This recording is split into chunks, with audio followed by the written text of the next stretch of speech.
Es Radio. Málaga.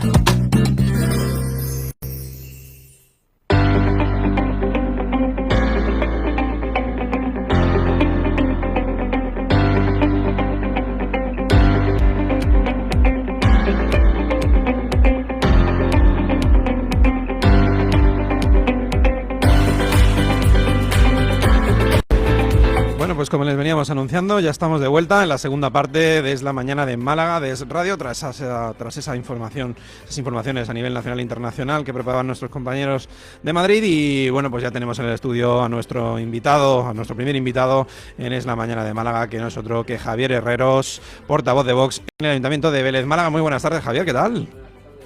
Pues nada, intentando que te entre el sonido, vamos allá. ¿Ya? Sí, un lío. Los fallos del directo, ¿no? Claro, has cogido el micro que no era, pero bueno, no pasa nada. Pues buenas tardes a ti y a todos los radioyentes que nos están escuchando. Pues nada, si te parece vamos a valorar esa actualidad del municipio veleño, en el que pasan cosas, en fin, inverosímiles, ¿no? A veces, pero en este caso, bueno, cosas que puede pasar en cualquier lado.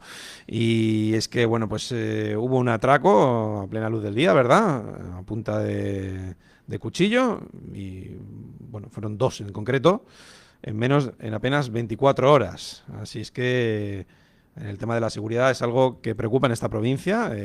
La criminalidad ha aumentado en torno a un 3%, la criminalidad convencional en torno a un 3% en esta provincia de Málaga. Son los datos del último cálculo, digamos, interanual, del último trimestre. Y si te parece, pues nada, vamos a hablar sobre ello. Bueno, tenemos en fechas recientísimas, ¿no? Durante estas últimas 2 semanas se han producido pues unos hechos delictivos bastante graves en el municipio de Vélez Málaga, y además producidos en pleno centro de Vélez.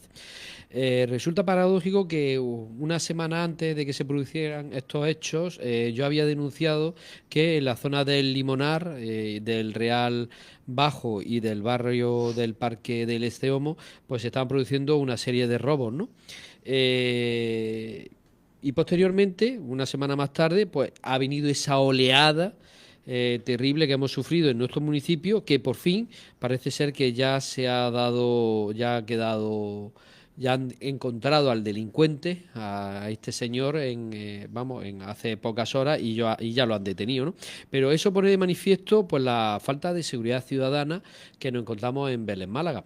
Este señor asaltó 3 comercios, lo publica El Español, y ha sido arrestado. Bueno, los asaltó pues con cuchillo en cuestión de horas, de Torre del Mar, este caballero. Sí, y arrestado por la Policía Nacional durante la pasada madrugada, o sea que fue bastante rápida la detención. Sí, bueno, sí ha sido bastante rápida, pero no hay que dejar de por medio ni pensar de que la situación en la que ha sufrido las víctimas de estos atracos, además han salido en los medios de comunicación como un hombre con un cuchillo de grandes dimensiones saltaba por encima del mostrador de una panadería, una de las panaderías más importantes que hay en Vélez Málaga, y además situada en el centro del municipio, y robaba pues un importe de bastante consideración. Además, por lo visto, cuando cometía esa acción, le decía a la pobre trabajadora que está detrás de la caja: dame el dinero, abre la caja o te rajo. Correcto. Así tal cual. Es decir, un robo que no sé si se podría catalogar como robo con violencia, ¿no? Por lo menos con una gran amenaza, ¿no? De ese cuchillo de grandes dimensiones. No, que parece que de verdad lo de este país es tremendo. O sea, tú vas con un arma blanca, vas amenazando, y claro, hasta que no acometes la agresión, parece que las consecuencias son menores, son amenazas. Bueno, luego tenemos el grave problema de catalogar o de clasificar la intensidad de la agresión para poder utilizar, bueno, pues la defensa propia, ¿no? Pues si tu vida o tus bienes se encuentran en una situación de peligro, ¿no? Es uno de los grandes problemas que tenemos, la delincuencia, y parece ser que en Vélez Málaga, que estábamos libres de esa lacra que parece ser que se está produciendo, sobre todo en los municipios de la costa occidental de nuestra provincia, ¿no? Que además lo han puesto en especial énfasis nuestros compañeros concejales de esos municipios, de Benalmádena, de Torremolinos, de Fuengirola, pues parece que estaba comenzando a saltar estas dudas en la seguridad en los municipios pues, de la Costa del Sol Oriental, en particular Vélez Málaga. Quiero insistir y hay que poner énfasis en la falta de miembros de la policía local que tenemos en Vélez Málaga. No llegamos ni a la mitad de lo previsto en el ratio mínimo de policías locales. No llega la plantilla a 90 miembros cuando debería de haber 2 miembros por cada 1.000 habitantes. Tenemos 85.000 habitantes, pues debería de haber en torno a unos 170 miembros. Es decir, que nos encontramos en una situación muy escasa de policía local. Y esto unido a los que realmente tienen que hacer su trabajo con respecto a la seguridad ciudadana, que es la Policía Nacional, que también se encuentra en una situación de bastante precariedad en la cantidad de miembros que se encuentran en el municipio de Vélez Málaga, que existe allí una comisaría local de Policía Nacional. Y esto unido también a la falta de miembros de la Guardia Civil en la comarca de la Axarquía, en la que muchos de los municipios ya no disponen del famoso cuartelillo de la Guardia Civil y tienen que trasladarse miembros de la Guardia Civil de distintos pueblos a los municipios colindantes para poder sostener esas competencias de seguridad ciudadana que le competen a la Guardia Civil. Y en particular al municipio de Vélez Málaga, pues insistí una vez más en que el señor Lupiáñez pues cumpla con sus promesas electorales, esas promesas electorales que nosotros en los plenos se lo decimos con bastante contundencia, que son todos han sido mentiras a lo largo de su mandato, en la que prometía que iba a aumentar la plantilla local en 60 miembros y en la que ya pues nos faltan cerca de 15 miembros, porque si a 60 miembros por año son 15 miembros de nuevo de policía local al año, ¿no? Pues ya no están faltando la no despreciable cantidad de 15 policías que son los que le corresponden a este año y al año pasado para poder llegar a esa cantidad mínima de policías que él pedía en sus panfletos electorales, mentiras todas, y que no va a poder cumplir. Es decir, que nos vamos a tener de nuevo una situación precaria en la disponibilidad de esa policía local tan necesaria, ya no solo para llevar el tráfico, sino también para ese apoyo a la seguridad ciudadana que intenta realizar de manera tan precaria, vuelvo a insistir, la Policía Nacional. Bueno, yo lo que te quería preguntar es, a tu juicio, más allá del ratio, ¿cuántos agentes más deberían incorporarse a la disciplina de la policía local para poder, estar en ese ratio adecuado para proteger a los ciudadanos? Normalmente esto siempre se puede seguir ocurriendo, pero evidentemente lo suyo es que los ratios sean los adecuados para que no se corra la voz de que tú cometes un delito en según qué municipio, en este caso en Vélez, y que vas a estar totalmente, vendido, o que el criminal puede asociar que, aquí cuando meto un delito no me pillan, pero en este caso es verdad que lo han pillado. Pero bueno, yo tenía la noticia, la información, allá por enero incorporaron a 6 nuevos oficiales y 2 agentes a la policía local. Pero claro, a lo mejor es insuficiente.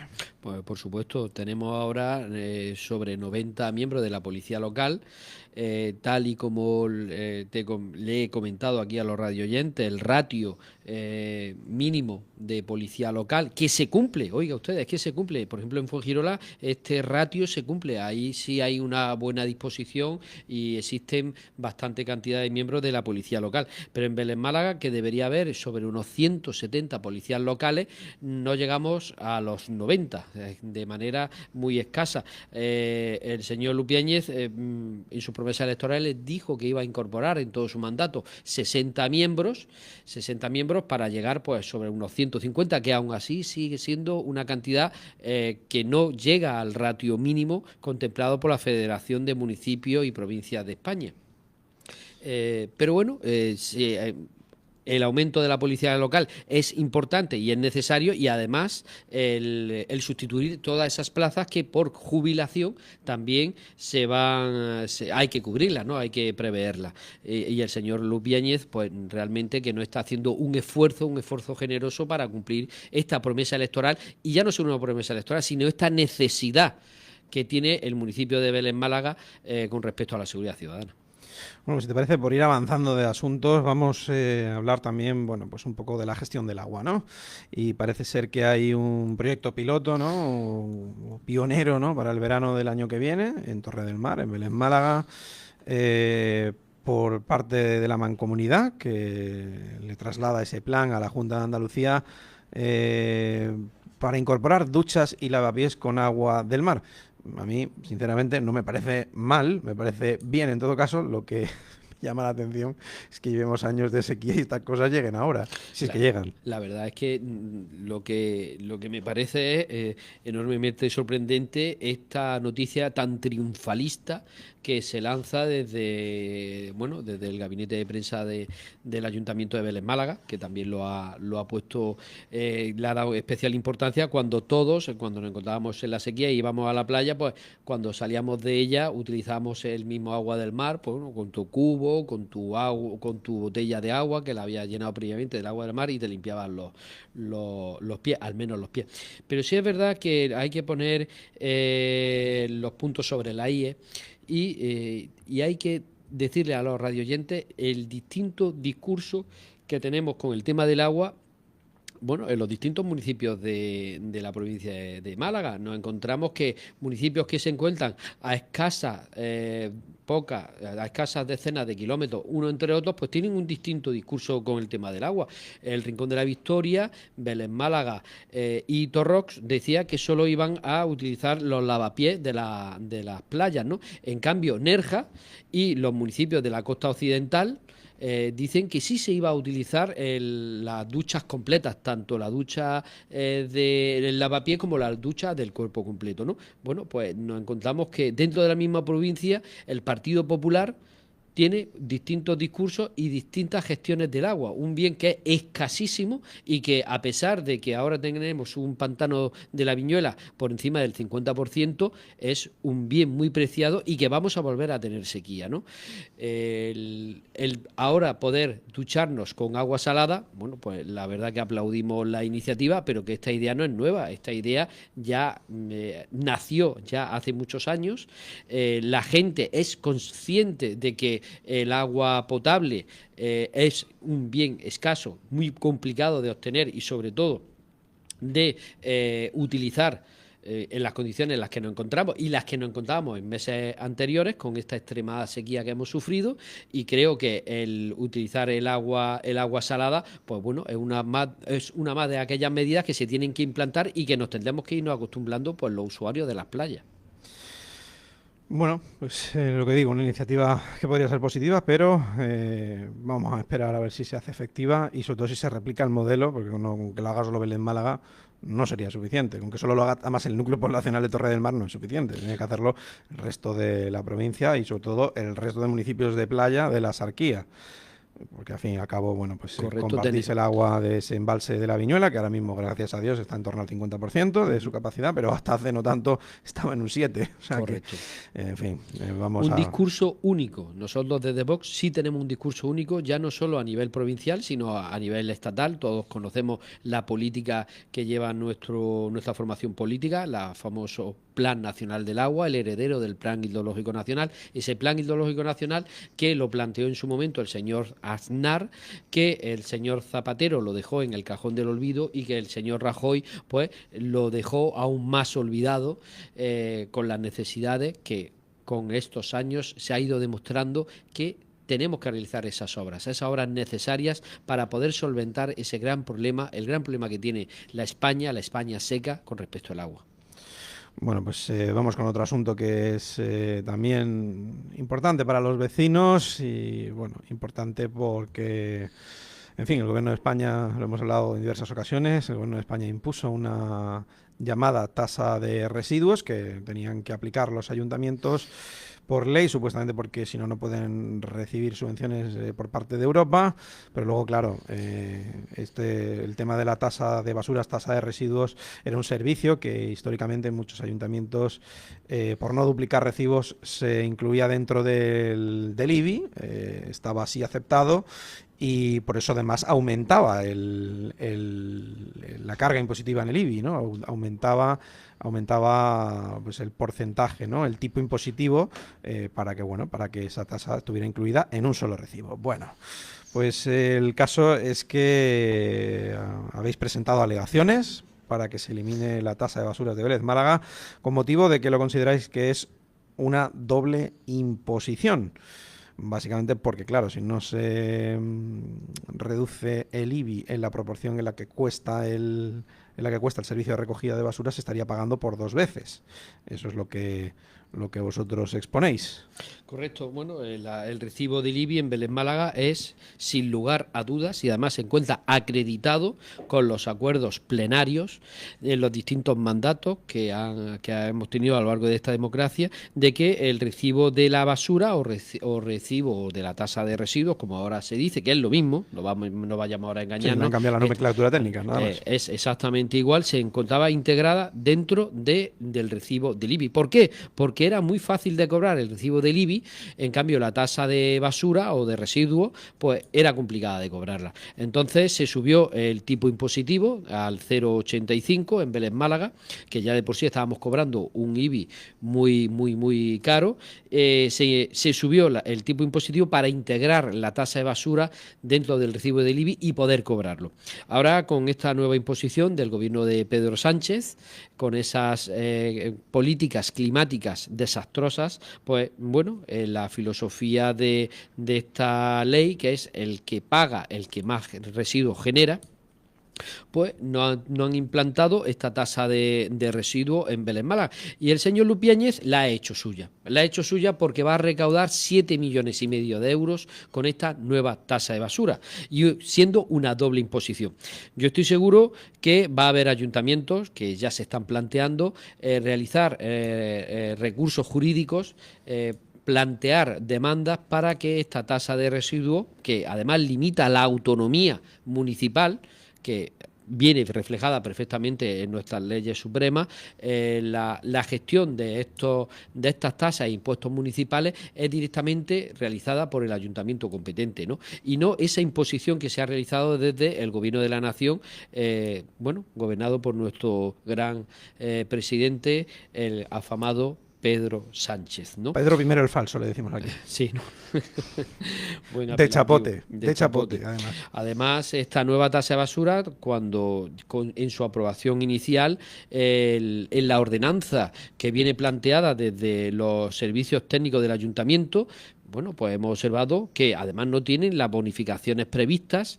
No se pueden hacer tampoco, porque estamos hablando de un ayuntamiento que está intervenido, Correcto. Un ayuntamiento que está en medio de un plan de ajuste, con lo cual no puede hacer bonificaciones. Tampoco puede reducir el IBI. Podría hacerlo, pero tendría que reducir los gastos. Correcto. Con el plan de ajuste también hay que recordarle a los vecinos que la situación del Ayuntamiento de Vélez Málaga es dramática. Es un ayuntamiento que se encuentra intervenido con un plan de ajuste que venía precedido de ese pago a proveedores de unas facturas impagadas por parte del Ayuntamiento de Vélez Málaga de 13 millones de euros. Ahora, por cierto, nos han dicho que va a venir otro plan de proveedores de 9 millones de euros. Es decir, que a pesar de ese plan de ajuste, nosotros, el Ayuntamiento de Vélez Málaga, sigue con esa morosidad en el pago a los proveedores.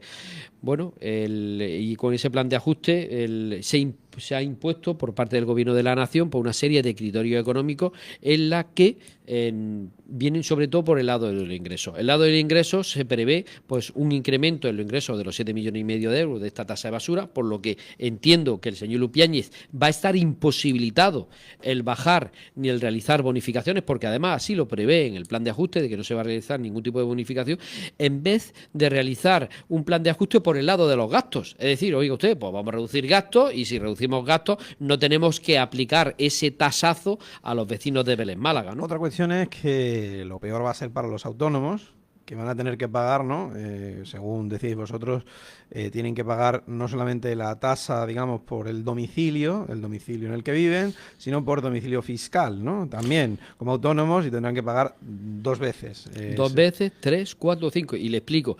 Porque según la nueva ordenanza, el autónomo que esté residiendo en su domicilio habitual, si este domicilio habitual también es domicilio fiscal y tiene reflejado distintos epígrafes de IAE, del Impuesto de Actividades Económicas, en ese domicilio fiscal, va a tener que pagar, pues, por su domicilio habitual y además por los distintos domicilios fiscales de los distintos epígrafes que tienen su IAE. Es decir, que si yo tengo yo estoy realizando una actividad económica de peluquería, por ejemplo, otro de esteticien y otro de cualquier otra cosa, y lo tengo en el mismo domicilio, voy a tener que pagar, además de mi tasa por domicilio habitual, por los distintos epígrafes de IAE que se encuentran domiciliados en ese domicilio fiscal.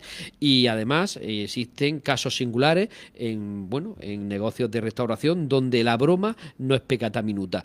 Existen casos singulares donde un negocio de restauración va a tener que pagar incluso 4.000 euros de tasa de residuos. Esto nos llama poderosamente la atención cuando el señor Lupiáñez, el señor alcalde del Partido Popular, el partido donde se encuentra el ADN de la bajada de impuestos, de la ayuda a las economías familiares y a la economía del autónomo y de la mediana y pequeña empresa, pues, y además él lo decía de muy buen grado en sus panfletos electorales, vuelvo a repetir, mentiras todas, que iba a ayudar a las familias con bonificaciones, que iba a ayudar al autónomo con bonificaciones, que iba a ayudar a la pequeña y mediana empresa con bonificaciones. Y ahora le va a hacer este atraco fiscal.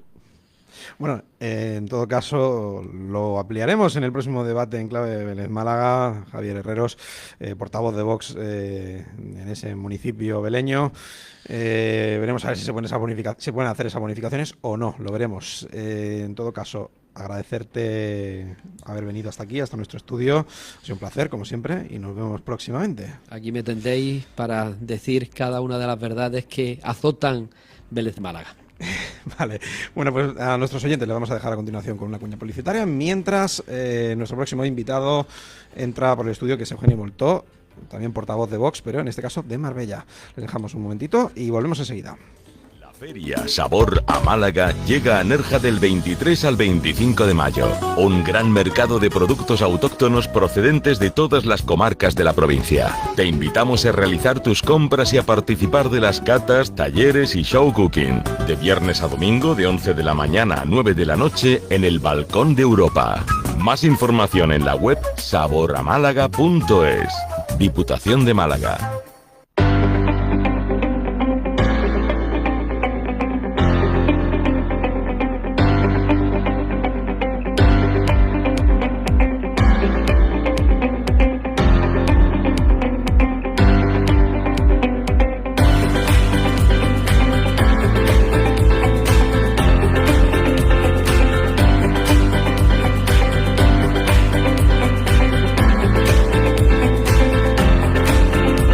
Pues como les venía anunciando, ya va entrando por la puerta del estudio Eugenio Moltó, el portavoz de Vox en Marbella, y al cual vamos a ir saludando ya. Muy buenas tardes, Eugenio, ¿qué tal? Buenas tardes, Enrique, muy bien, aquí estupendamente disfrutando de un magnífico día soleado en Málaga. Pues sí, sin duda, un buen día, pero a lo mejor no es tan bueno cuando uno se pasea por Marbella.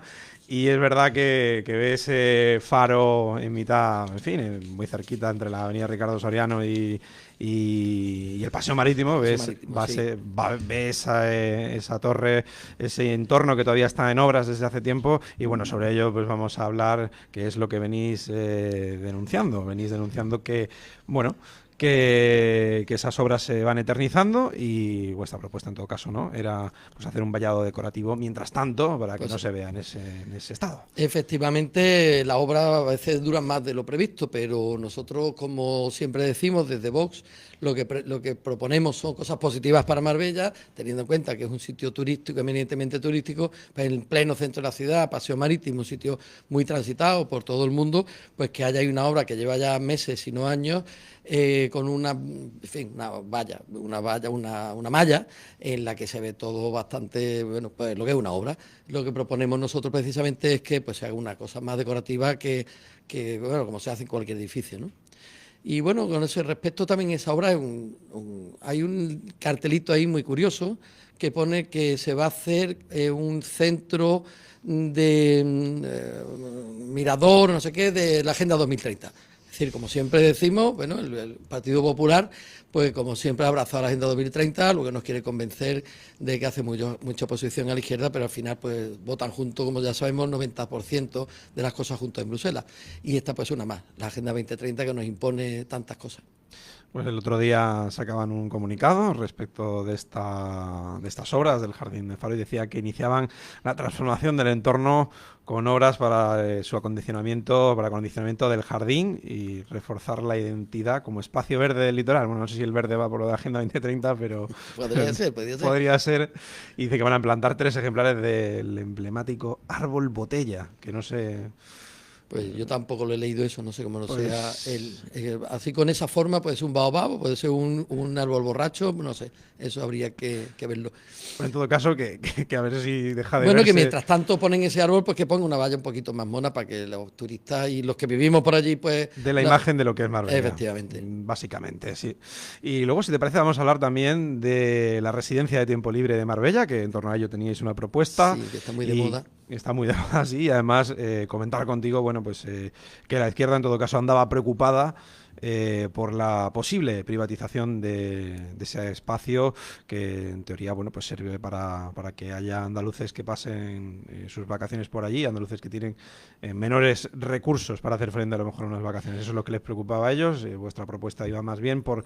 en fin, tiene otro enfoque, sí. Tiene otro Mira, la enfoque. residencia Tiempo Libre fue durante muchos años muy, muy famosa, pero lleva un montón de años cerrada porque era deficitaria. Esto era antiguamente del Estado, pasó a la Junta cuando la autonomía y bueno, iban de vacaciones fundamentalmente funcionarios, primero del Estado y luego de la autonomía. No es que eso fuera un sitio abierto al público, ni era un hotel barato, ni siquiera eso, era simplemente para los funcionarios de la propia administración. Eso era tan deficitario que hubo que cerrarlo, entre otras cosas porque la gestión en la que estaban implicados los sindicatos pues siempre va al palo a la misma burra, porque al final era deficitario y hubo que cerrarlo. ¿Por qué? Porque le costaba dinero a la administración. Y eso estaba ahí muchos años pues abandonado y a nadie le ha importado gran cosa. Ahora el Ayuntamiento de Marbella ha hecho un trato, lo está haciendo con la Junta de Andalucía, porque recordemos que esos miles de metros cuadrados son de la Junta de Andalucía, y lo que han propuesto tanto el PSOE en varios plenos como ahora en Izquierda Unida, he visto unas declaraciones ayer de Inmaculada Nieto, que lo que quieren es o bien convertirlo en viviendas sociales, con lo cual tú metes a 10 kilómetros de la ciudad viviendas sociales y genera un problema de movilidad, de transporte a la gente que es allí, o bien que eso se haga como viviendas sociales o como centro de esparcimiento para todo el público en general. Bien, nosotros no tenemos ese enfoque, nos parece que si eso en el sitio en el que está, pegado a la playa, se puede hacer un enfoque turístico que generaría puestos de trabajo. Justamente lo que estamos diciendo, lo que antes había era pérdidas, pues genera puesto de trabajo, se hace una concesión o si no una concesión, un tipo de contrato a empresas privadas que generen ahí pues instalaciones turísticas, pues nos parece bien. El enfoque nuestro es diferente en el sentido de que lo mismo que el Ayuntamiento de Marbella hace cesiones de parcelas municipales a la Junta de Andalucía. Recientemente tenemos aprobadas 2 en el Pleno, una para en San Pedro de Alcántara hacer la estación de autobuses o como se dice, no es el nombre técnico, intercambiador, el ¿no? intercambiador, pero en fin, digamos coloquialmente en la estación de autobuses, y una en Las Chapas para hacer un centro de salud, que son terrenos municipales que se ceden a la Junta de Andalucía, pues quid pro quo, pues vamos a hacer una compensación. Que haya reciprocidad, básicamente. Efectivamente, el Ayuntamiento de Marbella también gasta dinero municipal en obras que corresponderían a la Junta, que ya bien lo echan en cara siempre en los plenos, pues que haya esa reciprocidad. Bueno, si nosotros cedemos parcela a la Junta, ¿por qué la Junta no nos cede la parcela al Ayuntamiento? Y el beneficio social, económico, turístico que se pueda sacar, que sea para el Ayuntamiento y no para la Junta. Bueno, tiene cierta lógica, ¿no? Al final, si una Bueno, nosotros lo vemos lógico. Hombre, A ver tiene- qué opina el día del Pleno del Partido Popular. Igual lo podemos hablar también aquí en el próximo debate en Clave Marbella, lo hablaremos también, hablaremos Sin del duda asunto, a ver saldrá. cuál es la postura de cada uno. Saldrá sin duda. Pero es razonable, ¿no? Que si una administración está cediendo espacios para otra administración, en este caso Correcto. que es más que supramunicipal, es autonómica, bueno, pues si hay otro tipo de instalaciones, en este caso, como decíamos, están en desuso, que no están rentando nada. Nada, nada en absoluto. Y de hecho hay que hacer ahí una obra de reforma porque eso está abandonado hace un montón de años y lógicamente eso cuesta un dinero ponerlo en marcha de nuevo, ¿no? Claro, y esa obra de reforma, de nuevo, la cometería el Ayuntamiento de Marbella. Claro, en este caso no, en este caso sí, tú dices si se hace caso a Si nuestra se hace propuesta. caso a vuestra propuesta, claro, claro. hay muchas posibilidades porque si efectivamente la Junta ya tiene previsto hacer una cesión o una concesión, mejor dicho,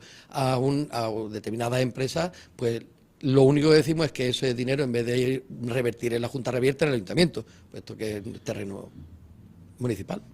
Ciertamente, o sea, que lo que se recaude de allí, que vaya para el Ayuntamiento. Esa es la idea, básicamente. Vale. Bueno, pues si te parece, vamos a hablar de otro tema también polémico, que... Si no, aquí venimos siempre a lo mismo, ¿eh? Siempre venimos a la polémica. ¿Qué vamos a hacer? No, pero estos eran constructivos. Vamos a decir, ya vamos a llegar a la... Desde vos siempre vamos en positivo, ¿eh? Ya lo dijimos en nuestra lema electoral, lucha, cuida tu barrio, cuida tu ciudad, cuida tu municipio, y en esa estamos siempre en Vox Marbella apostando por los positivos. Lo que pasa es que aquí hay algo que, bueno, genera cierta polémica que tiene que ver con la concesión directa, ¿no? Y sin concurso a la fundación del Marbella Fútbol Club para ese nuevo estadio de Marbella. Y bueno, eso sería una concesión durante un periodo de 75 años, pagando un canon anual de 221.510 euros. Hombre, el canon no está mal. Bueno, es que andar con cifras, ahora te lo cuento.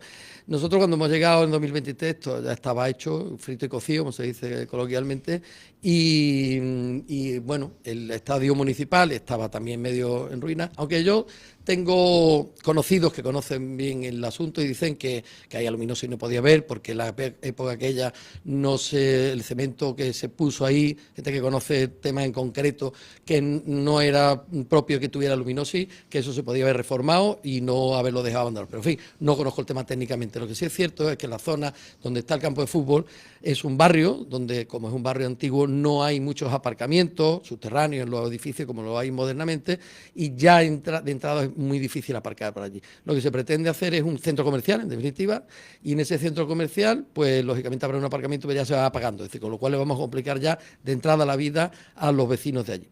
En segundo lugar, nosotros en las alegaciones que hicimos al PEGON, al Plan de Ordenación Municipal, que no se nos aceptaron, era sacar el estadio, o el campo de fútbol, sacarlo del centro de la ciudad. Antiguamente, cuando siempre se han hecho los estadios fuera, antiguamente cuando se hizo en Madrid el Bernabéu, se hizo en mitad del campo, para que luego la ciudad creció. Ha crecido mucho, sí. Entonces nosotros abogábamos porque se hiciera en otro sitio distinto. Pero bueno, esto ya, te digo, estaba ya hecho cuando llegamos nosotros al ayuntamiento y se hace... Hay cosas un poco extrañas, porque se hace una concesión a una entidad sin ánimo de lucro, pero luego la propia noticia te dice que van a tener un beneficio, que va a revertir en no sé dónde. Entonces, ahí hay alguna cosa extraña. Y vamos a hablar de esas cifras porque Claro. efectivamente parece ser que según calcula la Fundación Marbella Fútbol Club, obtendrían unos beneficios netos de 332 millones de euros en 75 años. durante el periodo concesional. Yo creo que yo ya no llegaré vivo al último año de los 75. Igual yo tampoco. Probablemente no. Es una concesión un poquito larga.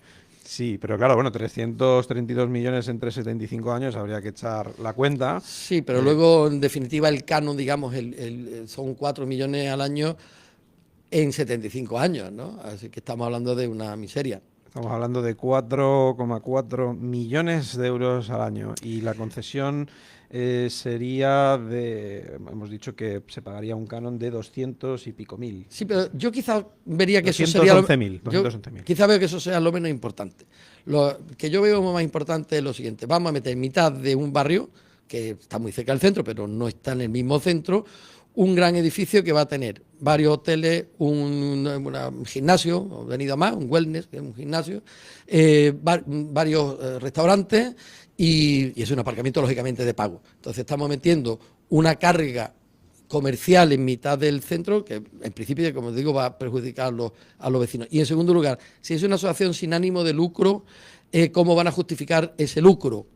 Ese es el tema. Y luego, por último... Estamos hablando de que pagas al año 211.000 euros, pero lo que calculas que vas a obtener en esos 75 años van a ser 4,4 millones anuales. Entonces, al final ahí hay un importante desfase. Te estás llevando un beneficio neto, se supone, de más de 4 millones. ¿Y quién en dónde lo vas a revertir? Porque son muchos millones. Y bueno, y si eso tiene un coste de construcción bastante elevado y es una asociación sin ánimo de lucro o una fundación, no sabe cuál es el patrimonio, de dónde van a sacar el dinero para construirlo antes de que lleguen esos beneficios, que van a pedir un crédito. Yo ahí veo que tiene varias lagunas. Ellos dicen, bueno, que lo que se dice es que tienen que ingresar una cuantía en concepto de garantía del 4%, millones, que son 3.200.000 euros. Que ya parece que lo han hecho o van a hacerlo. Que ya parece que lo van a hacer, que también es un pastón. Bueno, dinero. Yo a eso, desde vos lo que dijimos del principio es que ese estadio habría que haberlo reformado y dejarlo como estaba y hacer un estadio grande cuando se quiera en un lugar que no sea ahí, que sea en las afueras de la ciudad. Nosotros no presentamos alegaciones porque cuando ya llegamos al ayuntamiento ya esto estaba terminado, todos los plazos y todas las cosas, nosotros hemos llegado después y simplemente entendemos que si los decretos que firma la alcaldía tienen todos los beneficios, todas las parabienes de los letrados y es legal, pues bueno, no podemos decir otra cosa. Si hay una legalidad, no estamos diciendo que no lo sea. Lo que sí es verdad es que no nos parece que la decisión sea la más acertada. Bueno, parece ser que el estadio está previsto con una capacidad de 10.000 espectadores, también con un hotel. Sí. Restaurantes, locales comerciales y un centro wellness. Eso es. Y harían una inversión también inicial de 114.000 euros. Claro, entonces no sé yo qué patrimonio tiene esa fundación altruista, de dónde va a sacar los 100 y pico millones. La verdad es que no... Parece, no sé, algo complicado en todo caso. Bueno, veremos a ver cómo avanza este asunto, ¿no? Bueno, estaremos pendientes como siempre, pero ya digo, si legalmente el decreto lo firma la alcaldesa, con todos los parabienes de los letrados correspondientes y no hay un problema legal, pues muy bien, pero políticamente nosotros si criticamos, que no nos parece que un estadio de esas características, con hoteles, residencias, etcétera, etcétera, restaurantes y tal, haya que hacerlo justamente en el barrio, donde al final, que también habrá conciertos, le van a complicar la vida a los vecinos del barrio. Y muy importante, el tema del aparcamiento, que ya es tremendo ahí. No, sí, totalmente. En Marbella hay bastante problema de aparcamiento y esas cosas, en fin, no lo facilitan, donde además hay partidos de fútbol. Claro. Así es. En todo caso, bueno, Eugenio, vamos a ir despidiéndote, no sin antes agradecerte que hayas venido hasta aquí. Bueno. Y por supuesto, emplazándote, que ya lo teníamos previsto, pero bueno, para recordárselo a nuestros oyentes, seguiremos ampliando sobre estos temas que hemos hablado el martes 3 de junio, en el próximo debate en clave Marbella que hacemos aquí en esta casa, en el radio. Aquí estaremos compartiendo con los otros compañeros de corporación y debatiendo dulcemente, pero con contundencia. Como siempre, Eugenio, con mucho tacto, lo sabemos. Pues lo dicho, muchas gracias. Lo dejamos aquí.